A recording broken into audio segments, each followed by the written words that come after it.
The Elementals of Harmony by fan of most everything. Chapter 7.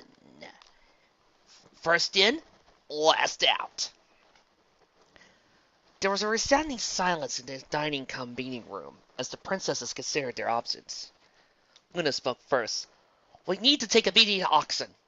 I agree, Celestia replied. You'll depart tomorrow morning. Princess opened her mouth to object to this. The thought of a different objection closed her mouth as he put it into words. So he repeated this process a few times before settling on. Sister, that wasn't quite as immediate as I had in mind. The way Alucard raised an eyebrow at this. So, you would dispatch the one pony capable of dishing the situation whilst he is mana exhausted, fresh out of a day-long coma, and with no more knowledge of the situation than that which is seeking here? Luna once again discovered the fascinating wonder of the table's wood grain, until her sister's nuzzling coaxed her out of the embarrassment. I agree with your sense of urgency, little sister, Celestia said soothingly, but we must remember to be gentle with our heroes. This elicited a graceful nod. As the lone mortal in the room, Dizzy was feeling increasingly awkward. Luna smiled sympathetically at her comrade in anxiety. How would you like to see how Dinky is doing? The Pixie's expression went from uncertainty to joy to dread with such speed. Her eyes ended up pointed at opposite ends of the room. Who's been watching her this whole time? Did she get her king like pranking priceless and royal heirlooms caused an international incident? You know about that mana exhaustion. What do you mean? That we are in a world full of magic and mana pulses do not exist? I swear, it's like mana pulses do not exist in the world of Ponyfic. Why? Just why? Is it that hard to make? I want to say that a lot of fans aren't RPG fans, but that ain't true. Then again, a lot of people play D&D and mana posters don't exist in Dungeons & Dragons. Okay, great, it's not run on a mana system, but still.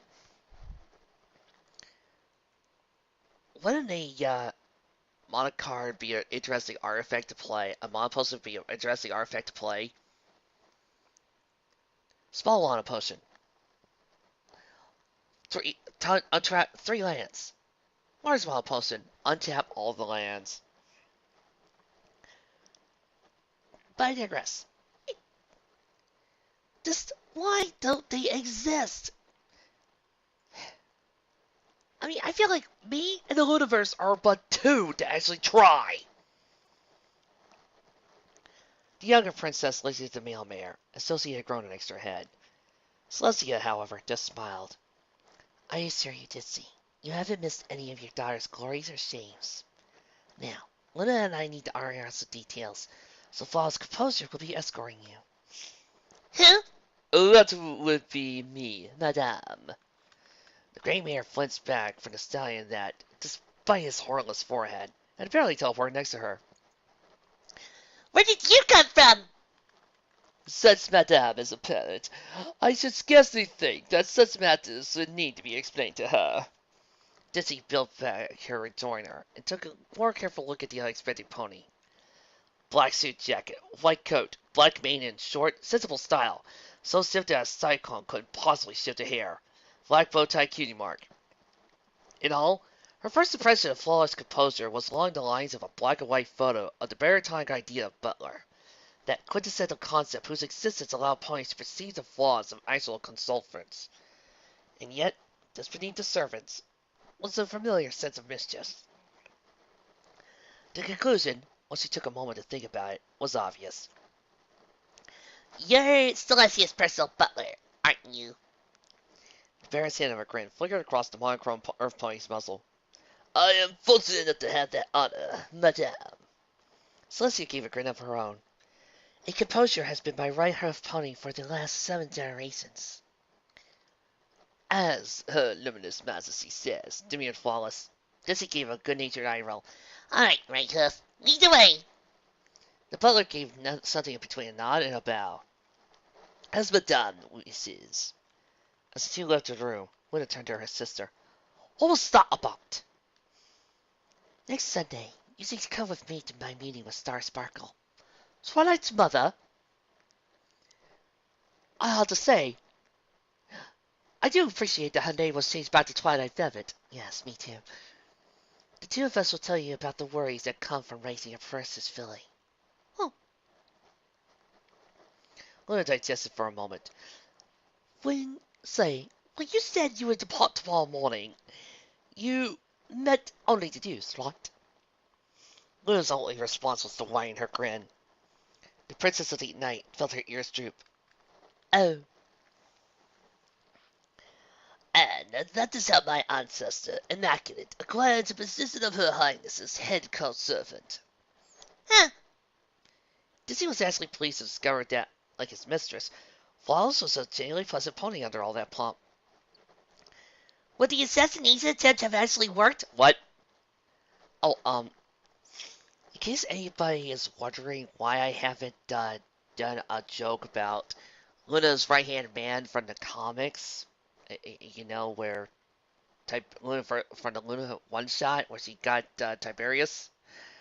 That's because I completely forgot his name. Hey, you try remembering every single pony's name and character out there that's popped up in both the show and comic. And let's see how long you last before you realize that you forgot at least the one name. Almost certainly not, though Her Magnificence neither confirmed nor denied the rumors regarding the peanut allergy. Well, I don't remember that in the history books. The butler gave what Dizzy had determined was a signature hint of a grin. Well, as luck would have it, madame, we can double-check. We have arrived at the Royal Library. The paces looked at the doors. Each was a masterpiece of stained glass of wrought iron, an abstract mural extolling the virtues of knowledge and scholarliness. She felt a sudden surge of nerves. You sure think you didn't do anything destructive? I assure you, madame, your daughter has been the very model of charm and decorum. Dizzy let out a breath so she didn't realize she was holding. Okay, if you say so. She pushed open one of the exquisite works. Immediately afterward, a familiar young voice boomed out. Surrender, you foul beast! You are defeated! The voice's mother had a hoof halfway to her face when it was answered by an equally loud reply. Never! The great and terrible Trixie is invincible! You say one word about this being cute, and Trixie kills you. Amidst what could only be described as two ponies attempt to recreate the soundtrack of a sci-fi blockbuster, Dizzy turned to his flawless composer. What? She deadpanned. Is going on? Unflappable as always, the butler simply answered, It would appear that your daughter has established a rapport with the librarian. And why is the librarian the great and powerful Trixie? I should not know, madame. She certainly didn't include being great and powerful in her resume. May I recommend we enter so you can ask her yourself? The male pony sighed. I suppose we should. Much to Dizzy's relief, some pony had thought ahead before engaging whatever it was the two were doing, moving tables and chairs to provide a clear stage for the epic imaginary combat. While the gray mare was expecting her daughter, who was bouncing eagerly around her fro, Trixie came as a surprise, especially given that in the place of her hat and cape, she had opted for a headband adorned with glitter balls on springs. Apparently, these slaying antennae designated her as the great and terrible Trixie, who was standing proud and resolute in the face of youthful hyperactivity. None can defeat Trixie, foolish Equestrian! Dicky smirked. That's where you're wrong, evil invader! She screwed her eyes shut and focused so hard, the newcomers could see her shaking with effort. A faint glow formed on her horn. Intermittently at first, then constantly. A similar aura surrounded Trixie, too faintly to make out its color. She looked from side to side, panic clearly rising. No! Not unicorn magic! My eyes is one weakness! How could you have known? She brought a forehoof to her forehead, sighed theatrically, and then collapsed. Dinky, exhausted more from magic than hopping around, missed to peek at her nemesis. Pleased to see that the threat from distant Mars was neutralized, she said to the Faco alien, "How's that, Miss Trixie?" Stop! Can't go on. Will somebody please take over for me? The Azure Unicorn rose with a smile and gingerly plucked her costume from her head via telekinesis. Very well done for a filly your age, Stinky. Consistent output is the first key to mastering magic, and I would say you're just about perfect with it. The filly resumed her bouncing, too pleased with herself to stay still. Trixie had a smile of her own, somewhere between indulgence and simply enjoying the adorable spectacle before her. Then, as he frowned her brows, he noticed something odd. You know, you can stop channeling now. I'm sure you must be getting a headache by this point. Dinky paused in her joyous oscillation to look at her horn. Sure enough, there was a spark of light shining at the tip. She gasped into the light and looked around the library, crying, "Mommy's here! Mommy's here!" "Oh, dear," came an ever so slightly amused dazed whisper from behind a bookshelf. "It appears you've been spotted." Dincy was less subtle. "Muffin!" And by less subtle, the narrator means swimming across the library to embrace her daughter. "You're a king!" Dincy teared. "Are you now, Muffin? Are you now?" The moment was spoiled a bit by the other unicorn anxiously muttering. "So, how much did you see, sir?" Flawless's grin was perhaps more pronounced than usual. Perhaps. "Enough! Oh, great and terrible Trixie!" A blush was turning Trixie's cheeks, a shade of purple she found most loathsome. "I am so fired, aren't I?" "On the contrary, Miss Hobson, once the younger Majesty hears of this, I assure you will want to expand your duties." "Really?" "Oh, yes. We have never designated full care on professional staff. The maids usually just drew lots when the need presented itself." The unicorn's face, his grin froze in place, becoming more than a baring of teeth. "I see. Thank you, sir." Trixie's dread was interrupted by a young voice. "Miss Trixie?" She shook the thoughts of countless wailing brats drooling on her out of her mind. "Yes, Stinky." The filly gave a solemn bow. "Thank you for helping me with my magic." Okay, the inn had to show Pony thought to herself. Maybe it won't be so bad. Aloud, she said, "Think nothing of it, my dear. It was my pleasure. I can only hope that one day I can have a foal with half your talent and charisma." Several years later. "And that, Starburst, is why my mother is the greatest pony of all." Dove, why did you spend a few hours telling me all about that? Seeing the ecstatic look this brought to the daughter, Trixie moved to gaze to the mother. "And you must be Ditsy Doo." The one smirked. She had not forgotten the show in Ponyville.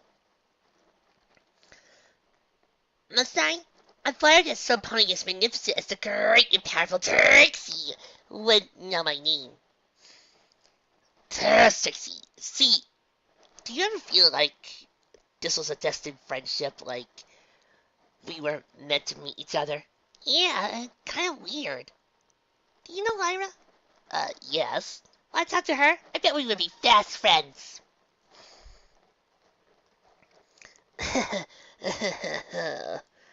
Guilt, a recent but increasingly familiar companion, made itself known to the silver-maned mare. "You're from Ponyville, aren't you?" "I'm afraid so." Much to Disney's surprise, Trixie drooped. "I know this is woefully inadequate, but I really am sorry about the whole debacle. I honestly never meant for any pony to get hurt. but I never dreamt that those two idiot fan cults would actually try and stay alive or focusing. She faced her past, along with the pony who brought it back to her. The Pegasus could see the sincerity in her eyes. I was taught that a truly good solo act should dominate the stage. I guess I forgot that doesn't extend to the rest of life. For a moment, Dizzy was stunned. The shameless self-promoter she remembered from months ago was still in there somewhere. The Trixie incident proved that. But this was genuine penance. A bit late, perhaps, but genuine. She felt her ears fold against her skull. I'm sorry, too. You've clearly grown as a pony since you left Ponyville. Taking up the past was uncalled for. Still, I had to wonder, what caused such a massive change? The assistant smiled. Princess Luna. She taught me quite a bit on what it means to be respected. She may be the younger sister, but she still has millennia of wisdom to offer us common ponies. Dickie rolled her eyes and whispered, Is she always this something? Flawlessly down to her replied, Only when there's a princess in the room. Is your mother royalty? This married a giggle from the filly, followed by a yawn. Her reflexes came to the floor, and Dizzy employed a well-practiced tone of voice. Gentle, but unquestionable. Dinky, I think it's time for you to go to bed. Filial reflexes kicked in as well. I'm not tired. The young unicorn's body apparently disagreed, based on the yawn that followed this proclamation. The blonde smiled affectionately. Yes, you are, Sleeping Muffin. Mr. Composer, can I ask you to take Dinky to where he's been sleeping? The Earth Stallions nodded. Certainly, madame. You will doubtless be pleased to know that she slept at your side and had to be practically carried out of the room late this morning. That pony could have been a doctor, added the filly in question. He didn't even have a lab coat on. Come now, little one. If you'll hurry, I'll tell you the story of how my great-grandmother was nearly banished to the moon. Stars in her eyes, Dickie followed Flawless without further complaint. As the two left, Dizzy turned back to Trixie. Thanks again. I've honestly been worried about how she's going to use magic. I take it her father is no longer with us. Trixie moved to Dizzy's side, nuzzling his propriety aloud. You have my most sincere condolences. It's been a while. I know he wants me to be happy. Oh, without a doubt. The two shared a smile. Then the unicorns took a turn for a sly. Now, I was hoping I could ask you a few questions about the circumstances of your arrival in Canterlot. Oh. Rainbow Daz, as has been noted, hated waking up. More than that, she hated waking up because she couldn't sleep anymore. Hers was a very active lifestyle, and every moment of rest was a precious gift from the sand pony to be treasured and savored. To have the jerk abandon her in her time of need? Unconceivable! What made matters worse was that yesterday had dragged on long into the night. Her house's behavior was violating everything she knew about electrostatics, cloud-based architecture, which, at the risk of tooting her own horn, was a considerable amount. The place was simply building up shards faster than what should have been possible. Daz even asked Twilight about the possibility of magic being involved. According to the egghead, the unicorn would have had to be beneath the house for days to pull off this kind of effect. The Scion mare knew for a fact that no such thing had taken place. So, grumbling and grousing all the while, Daz had checked and rechecked her measurements. Time and time again came back with impossible answers. Meanwhile, her home had turned almost pitch black, with no amount of thunderbucking returning it to the pristine white it was supposed to be. She even had to stop the rainbow fall, since the somewhat unstable fluid behaved unpredictably when mixed with electricity. In the end, she had fallen to bed frustrated and exhausted, no closer to any answers than when she had woken up, and dreading another restless, nightmare-laden night. Surprisingly, this hadn't happened. Sure, the smell of ozone and prickling of her mane had been aggravating for a while, but at some point the Pegasus had drifted off into a sleep so deep She didn't even remember dreaming. Now, she didn't feel her usual sluggishness, but an agitated energy. She wanted to do something. She just didn't know what. Dad decided as he may well assess her home situation, since she was so bright-eyed and bushy-tailed. A cursory glance confirmed that the latter was purely figurative. Of course, he only cared because of Wrecker's aerodynamics. It wasn't like she was actually concerned with something as girly as a main do. This aside, she flew out of her bedroom window, and knowing with disgust she managed to wake up before sunrise. He turned to see how much of her house had blown up in the night. Fortunately, it was only a few minutes before sunrise, which meant that enough light was peeking over the eastern horizon for the King Pegasus' eye to make out most details. Psst. The Dass's delighted amusement. Her house was still intact. Furthermore, it was white again. Incredulous, she still on her front stoop and dug her horns into the puffy surface. Sure enough, there was no pent-up lightning. "This is awesome!" she cheered. "I'm going to turn back the rainbow." Des put her deeds to words, searching to start the elaborate plumbing that provided what she felt was an essential accent to any home. "What? Home improvement is totally not girly. Go look at a construction team in Clydesdale and tell Dallas that those stallions are girly." However, once she got to the carefully constructed storage tank on her roof, she couldn't help but face off. "Oh, come on!" Apparently, all that charge in the house had came together immediately under the container of liquid rainbow. It was almost as though her home had developed a beauty mark.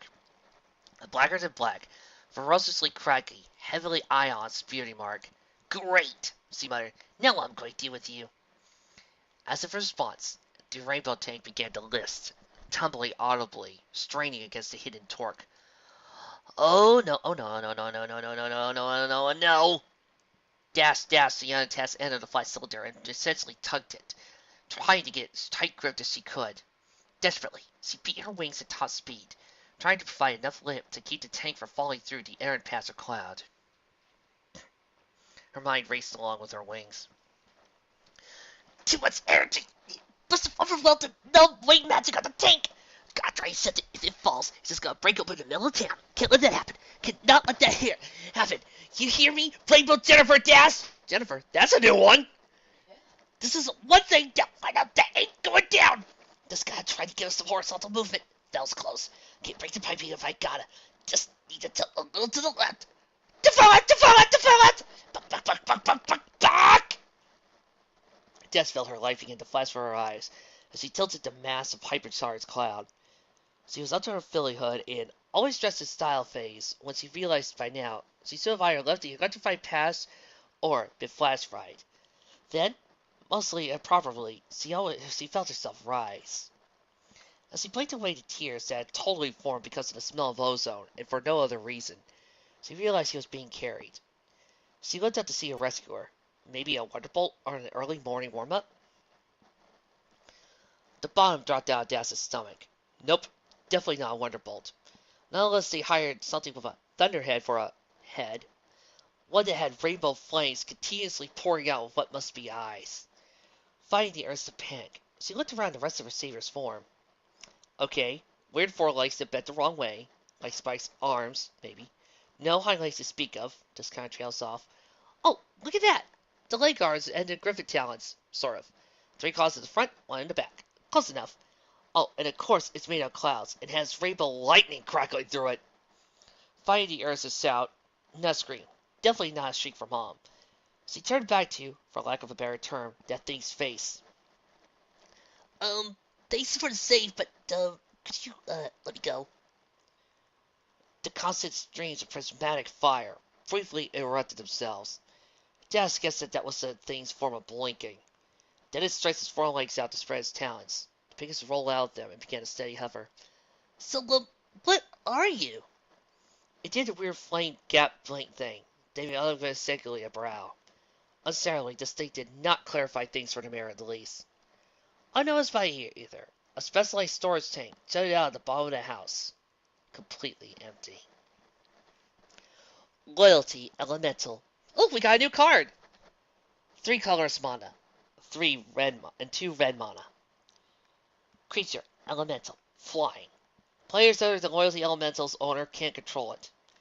If this creature were to enter the battlefield under another player's control, and instead enters the battlefield under its owner's control, elemental loyalty is unattractable as a mountain and unpredictable as a wildfire. Those who earn it are mighty indeed. Those who could exploit it end up crushed and burned. Middle MacGuffin, guides to the elements of harmony, 3rd edition. 3 attack and 3 toughness. Sleepybell woke up just before sunrise, too excited to stay asleep. Usually, such an event would only happen on Celestimus, by which we mean Hearthwarming Day, or her birthday. But today was even better. Today, she really probably hopefully get her cutie mark. For science! Let those so-called friends of hers laugh and call her a dictionary. She'll still have hers first. A thump on the wall interrupted the Crusader's triumphant cackle. The message behind it was clear. Since her room shared a wall with rarities, she had to be quiet, or her sister would sew her onto the bed. Literally. There were still nail holes in the mattress. The younger unicorn finished her science laugh under her breath, then went to examine the device. A bizarre contraption in the middle of her bedroom was now studded with jewels in every color of the rainbow, and a few more besides. Emeralds, sapphires, rubies, diamonds, even things she hadn't heard of. She just seen them in her sister's gem chest and knew they were right. Sweetie didn't know much about the aesthetics, beyond it being a word rarity used constantly. But she could still appreciate how shape, color, texture, and positive and negative space all came together to make the device, trademark, into an amazing optical illusion. Depending on the viewing angle, the assembly formed itself into one of several possible shapes. His creator's personal favorite was a wagon, whose angles laughed at the face of Equestria and geometry. Her gaze lingered on the on-off switch. Sleety wasn't sure what happened once he flipped it and sent a magical current through the device, trademark. But she knew she wanted the other Crusaders there when she did. They may all get science cutie marks. Oh, science! Another knot interrupted Villie's impromptu victory dance.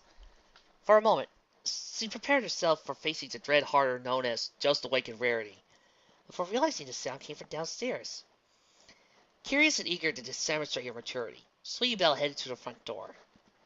As she opened it and began reciting the line her sister had memorized for such an occasion, she had her eyes closed to underscore the degree of grown-upness that she was displaying. Hello, and welcome to Carousel Boutique. I regret to inform you that we are not presently open for business, but we will gladly accept your patronage between the hours of... The filly trailed off, having finally opened her eyes to double-check the hours of operation sign. She also had her first look of what she assumed was an early customer. Sweetie's first thought was that the gemstones of Equestria had come for revenge. The entity at the door appeared to be a flying giant sapphire, looking more than anything like one-third of Rarity's cutie mark gigantically come to life. With a huge crystal easily 3 times her own height, but didn't immediately storm into the shop. The filly calmed down enough to notice the smaller stones circling it. Each looked like 2 skinny pyramids, glued together at their bases.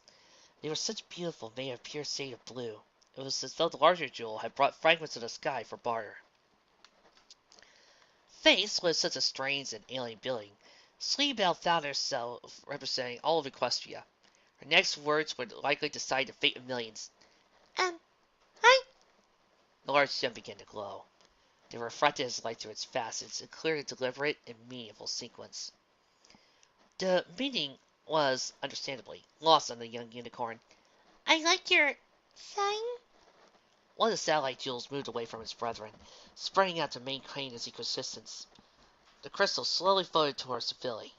When she flinched back, it accelerated to a speed faster than she could follow. One moment, it was creeping towards her. The next, it was touching her horn. Alarming disgust was quickly overwhelmed by a rush of pure information. Sweetie knew that this being wouldn't hurt her. She knew that there were a total of 8 satellite crystals, including the one making contact with her, that they were part of the same creature as that larger gem that orbited it. She knew that the octahedron fusing with her was supplying her with a link to something that could become so much more. When the main crystal repeated its pattern of flashes, she knew exactly what it was saying. Greetings. I seek to bear her generosity. I see that you are her sibling. Will you please take me to her?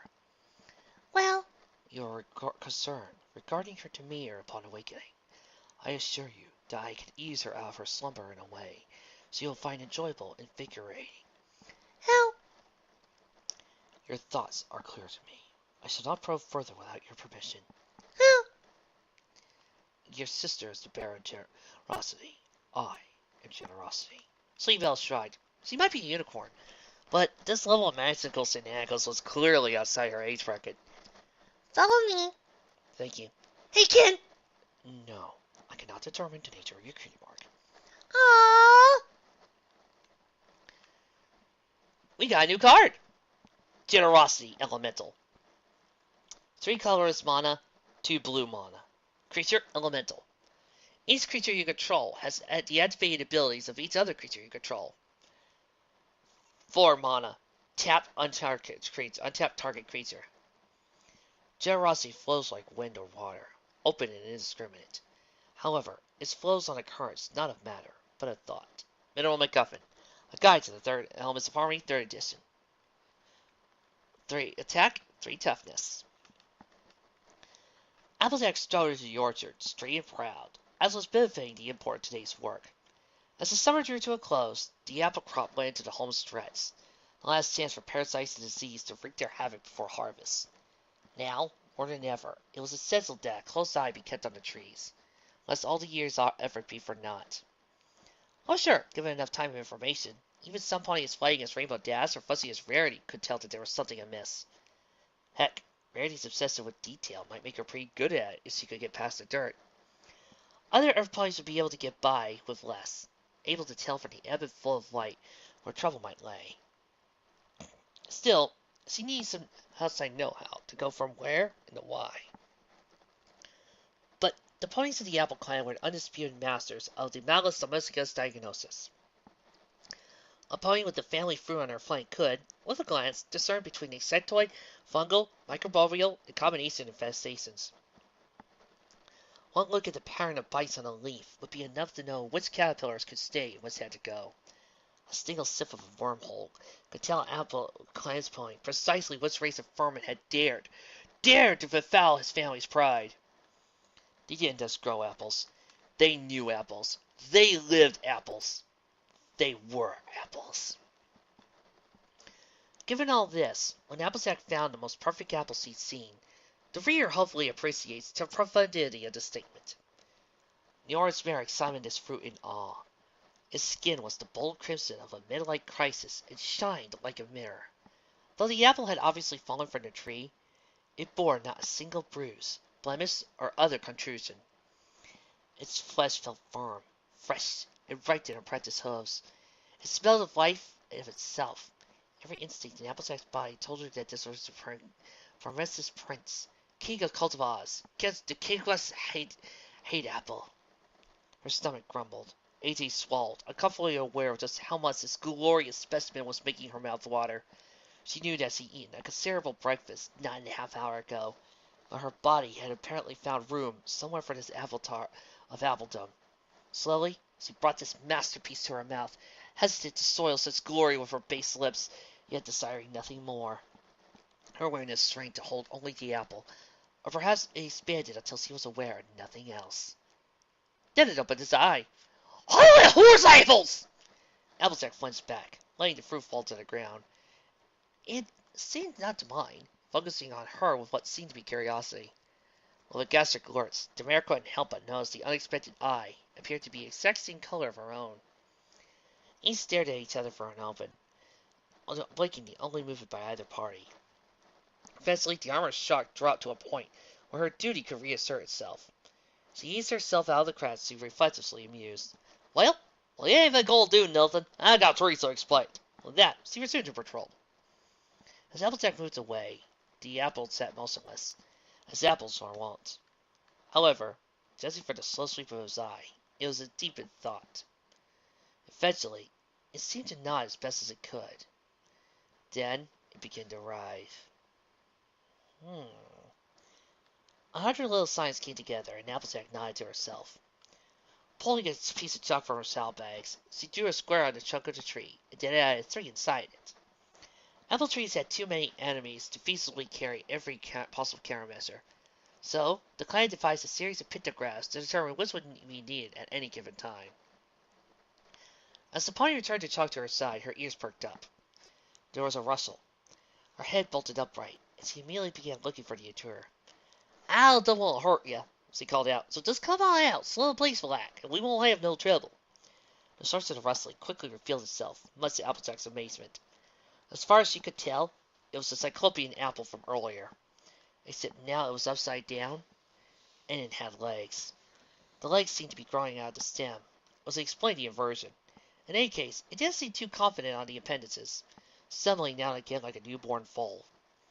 Something about the strange thing struck a chord in the mare's heart. She gave the sweet little thing a smile, which was visibly becoming more confident on its limbs. They even looked kind of like a young foal's legs, made of wood. The eye-bearing apple was poised above its center mass, but it was still cute in a weird way, now that there was something more to it. "Ow!" The creature blinked at her and took a cautious step forward. Applejack knelt before it. "Now, don't be shy, little critter. Old AJ ain't gonna hurt you none." It looked at her. The farmer knew beyond any doubt it understood her. As surely as her instincts thus detected a particularly nasty breed of hornroom, they were now telling her that this creature trusted her. It was, to say the least, disconcerting. The airplane brought her head to the ground, bringing her eye to eye with her discovery. "What in blazes are you, little feller?" Its answer was to nuzzle her cheek. It told her everything she needed to know. "I am yours." Applejack laughed a bit at the sheer peculiarity of it all. "Now listen here," she told her new pet, friend, child. She figured it out later. "I still got plenty of trees to check, but I reckon you can follow along." Applejack, I don't think that's an elemental monster. I think that might be a Digimon. Check your pocket." "Yep, Digivice." Her companion, let's go with that. Her companion nodded sagely, and soon followed in step behind her. Big Macintosh chewed his signature haystack as he waited at the edge between the west and south fields.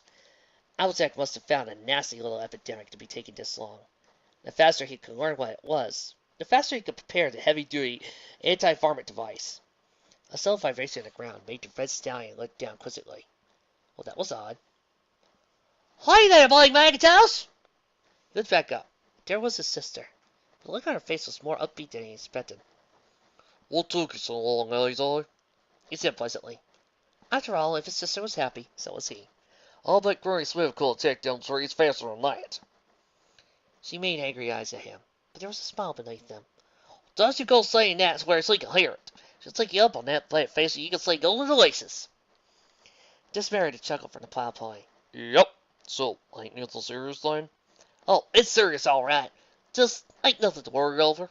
Applejack turned and gave a sharp whistle. Big Macintosh was, understandably, rather confused. "Will Nona come with you?" With a smirk, the mayor imitated her brother. "Yep." As if on cue, something emerged from the southern field. Big Mac absolutely noted that the haystack had fallen out of his mouth. Given that his jaw was hanging open, it didn't surprise him.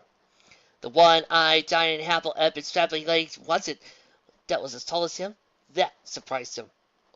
"AJ, one tarnation." That blasted smirk was still there. "If I were home, get on keep it."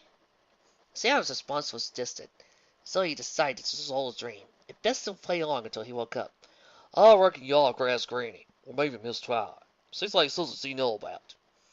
"Good idea, big brother. I'll be in town if you leave me. Come on, Paul!" With that, Applejack headed out, her discovery in tow.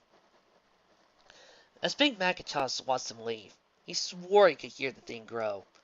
Stopped by shock and incredulity, the gears as the head finally started up again. "Paul?" "We got a new card!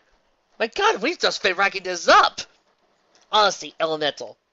3 colorless mana and 2 green mana. Creature Elemental. Honesty Elemental can't be countered. I need this card to face off against my brother's blue deck. Shroud. Honesty is direct and forceful. A punch in the face rather than a knife in the back. Some find it refreshing. Others just think it painful. Mineral MacGuffin. A Guide to the Elements of Harmony, 3rd edition. 5 attack, 4 toughness. Pinkie Pie awoke to the slowly repeating tap at her bedroom window. Being who she was, Hermione immediately assigned the sound to a would-be suitor, throwing rocks at the window to attract her attention. The idea was dismissed as highly improbable, since it was not only a broad daylight, but the only ponies capable of holding a boombox in their front hose without falling over would be Pegasi. Who could just rap on the window with a hind hoof with a much faster frequency, and Lyra, who was neither single nor Pinky's gender or preference. Only after debunking her own hopes of early morning romance did the Mara actually bother to see who or what was striking her window. It was indicative of the ebb in her Pinky sense that it didn't register this as a duty. Outside the window were three enormous heads. As Pinky watched, one threw itself forward, bouncing out the window and providing a surprisingly quiet tap. The other two noticed that the curtains had been opened and ceased their own particular emotion, which was oddly reflective, oddly shaped, and oddly colored. The first and last, the pony realized, was because the heads were actually gigantic balloons, monochrome rubber envelopes shining in the early morning light. Second quality took longer to puzzle out. The balloons were clearly head-shaped, but not pony-shaped head. Indeed, none of them seemed likely to appear on any man or creature, yet they were clearly functional. Despite their composition, Pinky could see their eyes move and blink. Their mouths moved silently, as though chewing some invisible gum. After a few moments spent contemplating the relative merits of invisible bubble gum versus its visible counterpart, the Earth Pony returned to the matter at hand. 3 balloon heads. 1 yellow, 1 blue, 1 red.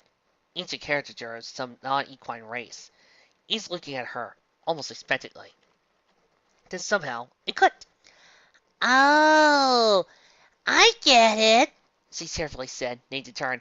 Troll face, awesome face, forever alone face. With this incantation, all 3 inflated icons began to laugh uproariously, producing far more volume than they had to get attention. Pleased with solving the puzzle, Pinky left her room and made for the front door. Pinky! She was waylaid by a still drowsy Mrs. Cake. What's going on, my dear?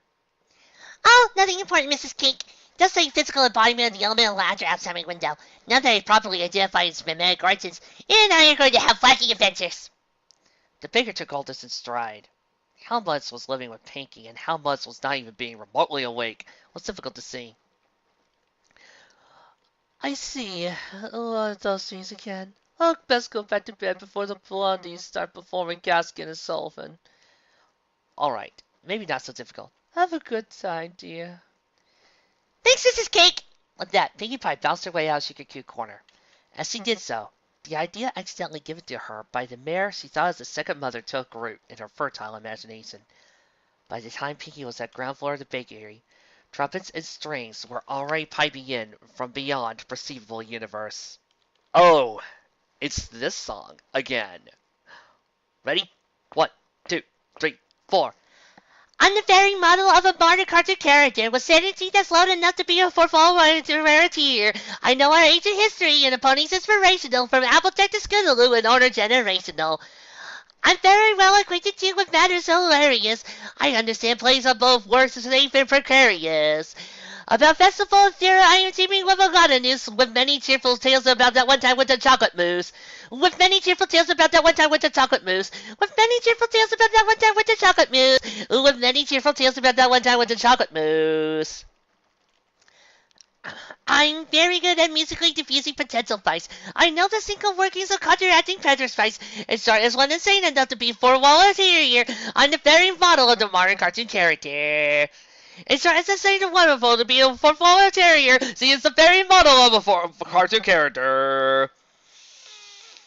I know Phantasmagoria DLCs and Fallout Burst. I know the scene of Grimdark Tumblers and a few things that are even worse. I see humanizations and Equestria creation, misconfused burrow antipose and coolness multiplied by 6/5. I can tell a marrying Sue that needs to die a fiery death, and praise that 10% that Cersei's lair has spared the same breath. I admire brownies that excuse virtual violence as something good came of 4chan file love and tolerance. As when something good came of 4chan file love and tolerance. As when something good came of 4chan file love and tolerance. As something good came of 4chan file love and tolerance. Then I can write an invoice for the corner's best customer and pop up somewhere guaranteed to make my friends all flustemer. Escort is one insane enough to be a four-wall interior. I'm the very model of a modern cartoon character. Escort is one insane enough to be a four-wall interior. He is the very model of a modern cartoon character.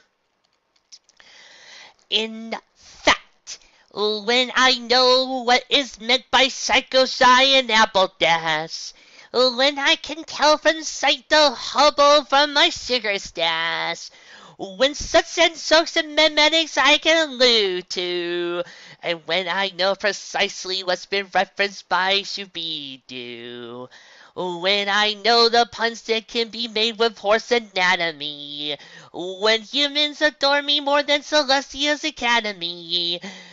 In short, I am one part of the sixth elemental harmony. Harmony? Harmony? Harmony? Harmony? Ooh, that's very nice. You'll say that I'm an undisputed master of cartoon charm pony. You'll say that he's an undisputed master of cartoon charm pony. You'll say that he's an undisputed master of cartoon charm pony. You'll say that he's an undisputed master of cartoon charm pony. My existence of my backstory long into past extents was only begun back in the beginning of the 2010s, and so is one insane enough to be a four-wall terrier. I'm the very model of a modern cartoon character, and so is one insane enough to be a four-wall terrier. He is the very model of a modern cartoon character.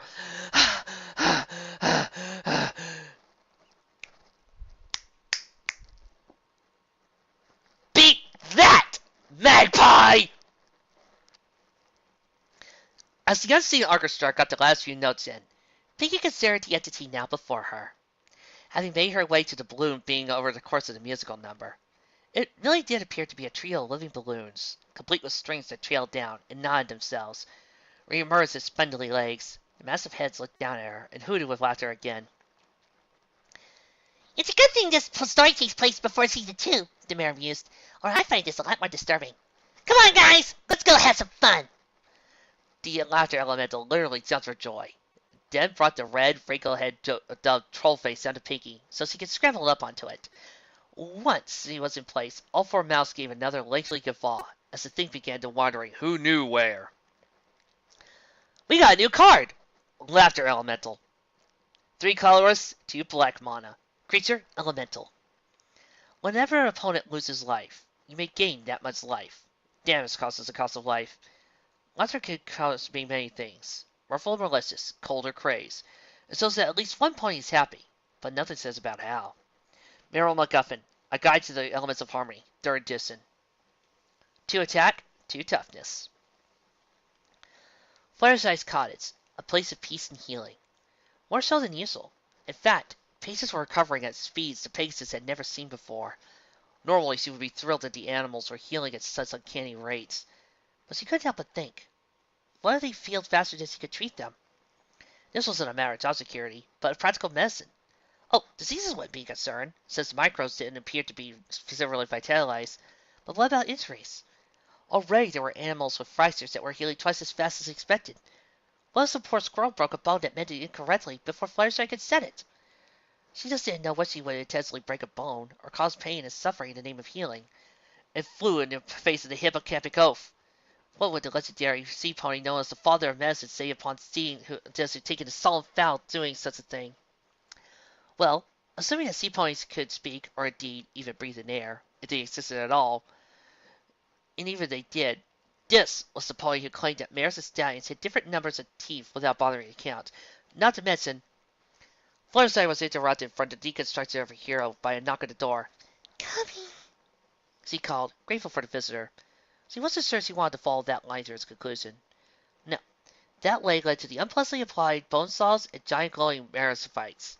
The barcode Pegasus cleared her head with dissatisfied thoughts as he opened the door. "Hello, my." Eyes the size of her head stared back at her. Her mouth was open wide enough to swallow her whole. And with the face these features were set, not only filled her doorway, it was giving off its own light. The effect was akin to the full moon coming down from the heavens, as if it could cover a cup of Bandit's pony, having found itself rushed out. Fluttershy's reaction was both predictable and entirely understandable. Heep! With that, she slammed her door in Prodigious' face. As the Delta Mare thought to get her breathing under control, She gradually became aware of a strange sound coming from outside. Was it a growl, a scratching, or even the regular bass saturation that would come from the breathing as something as big as her visitor? It was sobbing. The unmistakable cries immediately switched the instinct of guiding Fluttershy's action from fight or flight to maternal. She opened the door to see that the massive form of ice screwed shut, expressing its sorrow with a surprisingly gentle, high-pitched tone. Guilt and regret stabbed at the pony. She caused this. Well then, she could fix it as well. Since the behemoth had moved back a bit, probably from shock, the poor thing, it was easy for her to work her way to its side and give the best hug she could to something so enormous. There, she cooed. I'm sorry. You just startled me is all. The sobbing ceased almost immediately.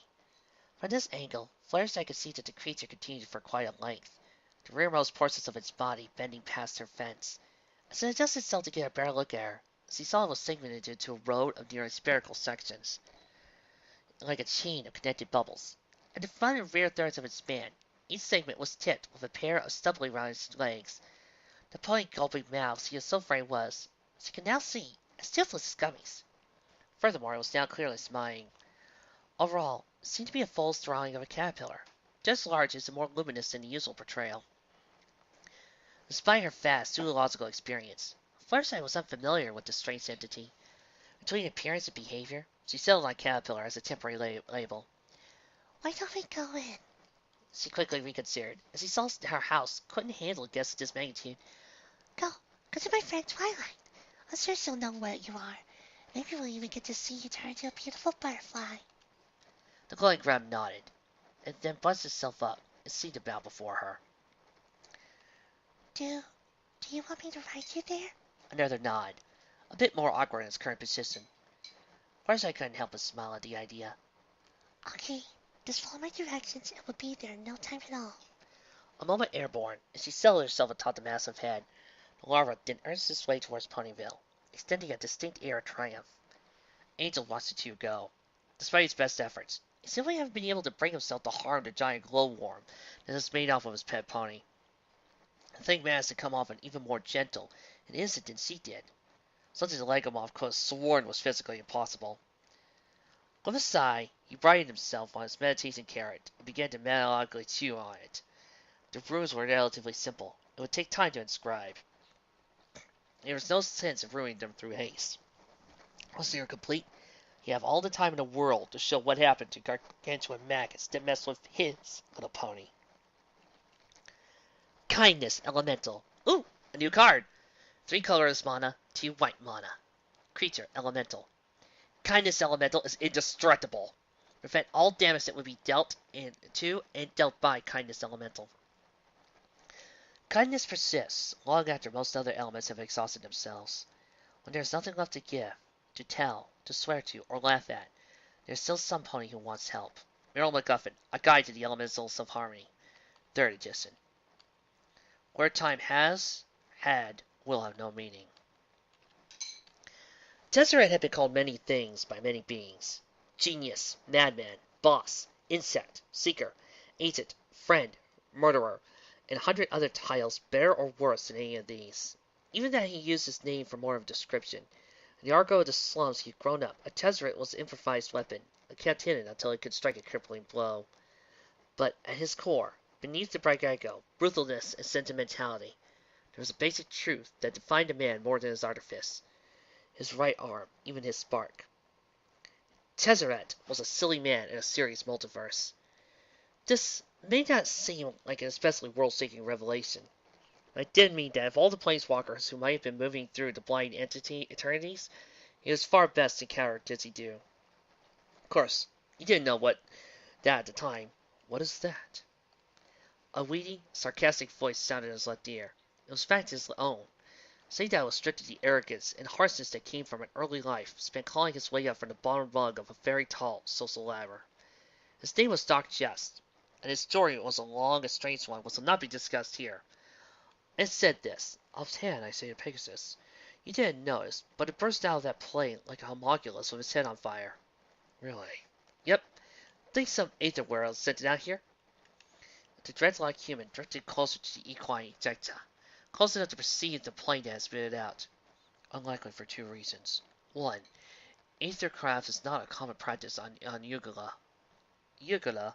That does certainly explain why it looks more like a kid's doodle than any winged horse I've seen. What's two? It's been more than 20 seconds now, and it's still a Pegasus. Normally, any matter left in the bastard plane was torn apart by the interstitial chaos.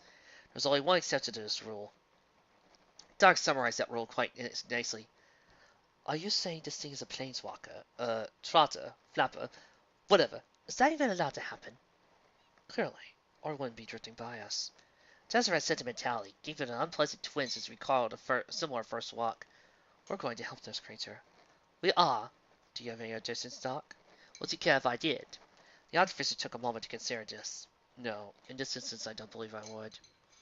As long as we get to be rid of it efficiently. The boss breathing down your neck kinda takes greater urge when he's a dragon. Yes, yes, yes. Through will and magic, the man set himself down to intercept the other walker. Luna squirmed a bit in the early morning sunlight. It wasn't that she hadn't been up for a while.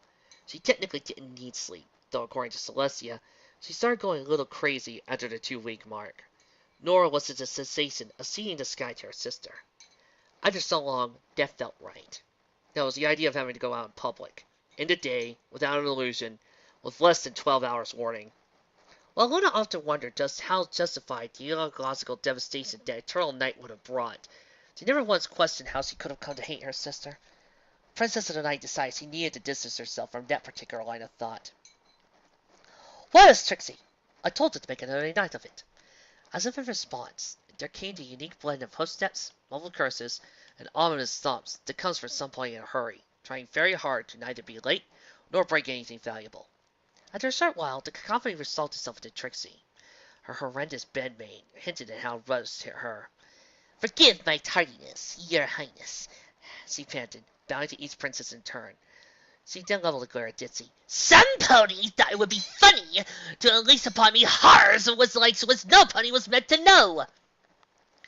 The Pegasus met this accusation with a flat look, a raised eyebrow, as she realized that both royal sisters were staring at her with a mix of shock and revulsion. What? She's exaggerating! Am I, Ditzy Doo? Am I? Yes, you are. You asked for a demonstration of hornless magic. I told you I was recovering from mana exhaustion. You insisted I do something. I performed one of the few spells I could with what power was available to me. Trixie scoffed this. I had no idea that transforming yourself into an eldritch abomination was so effortless for you. The wand sighed. It was an illusion, a trick of the light. You do them all the time. Luna did her best to intervene, both to keep the peace and resolve this argument before all reality collapsed down under them. Ditzy, what exactly did you do? Pegasus thought for a moment on how best to respond. Later I demonstrate. What? The blue unicorn ducked and covered, pointing a forehouse from her eyes. Avert your eyes, your excellencies! The horrors may be too great for you, even for you! Celestia gave a small pluckish grin. I'll take my chances. Luna held back an undignified giggle. After all this fuss, how can I look away? Ditzy said nothing more, simply shaping a bit of her magic into a familiar shape from her days wandering the multiverse. As he expected, neither Princess nor her daughter had Trixie's apologetic reaction. Luna got tilted her head as she considered the phantasm. I suppose I could see how such a form could work. Seems a trifle ludicrous, but still. Her older sister gave a warm smile. Mother used to do something like this when you were being fussy, Luna. It never made you fail to make you laugh. The same could be said of Dinky. Mommy's a monkey! Trixie risked a peek from under her hose. Are you all mad? It's a human. It's slavers of ponies, the spoilers of worlds, cruelest and foulest of all demons! Ditzy rolled her eyes as she released the image.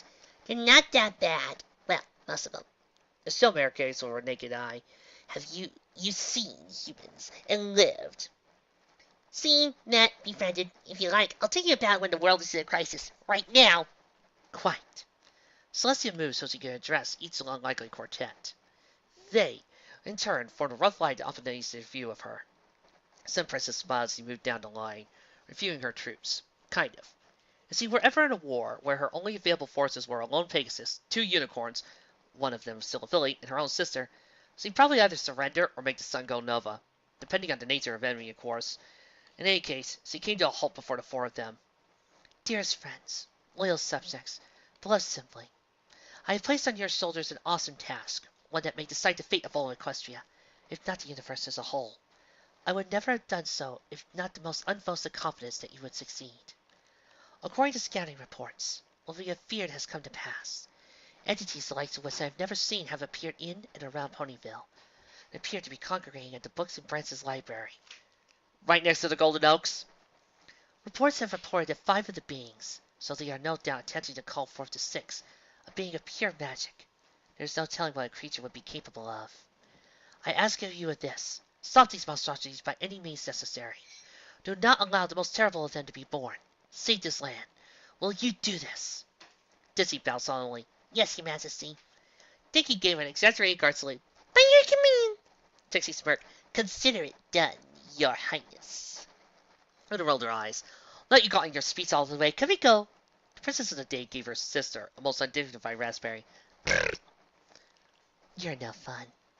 I just don't want all space and time to collapse before we even get there. Pegasus frowned into the sky. Oh, we'll have plenty of warning before anything happens. Trust me. Alicorn stared a concerned look. The elder gave a nod. Go then. Best of luck to all of you. And Luna? Yes? Try not to destroy any microwave ovens.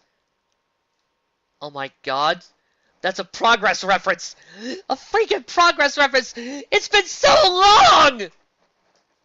Luna closed her eyes and muttered, One time! I'd do that one time! Sighing, she lit her horn. First, it was the same midnight blue as seen when using telekinesis. From Dizzy's perspective, and to her astonishment, the glow rapidly darkened, becoming a star of anti-light. This spread across the alicorn's body, until she was Pony State's vast radiant shadow. Stars became visible in the equine void. The border between Luna and the rest of existence rapidly shifted. The Great Pegasus found herself surrounded on all sides by the inky, star-speckled void of space. She still felt something on her hooves. When she looked down, it was more of the all-encompassing eternal night.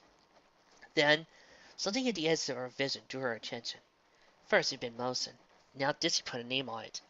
It was blue, writhing, scintillating with specks of starlight. It was Tessa and Alicorn Celestia's size, her coat blended perfectly with nothingness around her. No! Green, slit-silted pupils were drowned to the expense only the other occupant. A face that had been last seen during the previous summer solstice was looking at the mailmare with naked astonishment. Well, said Nightmare Moon, isn't this a surprise?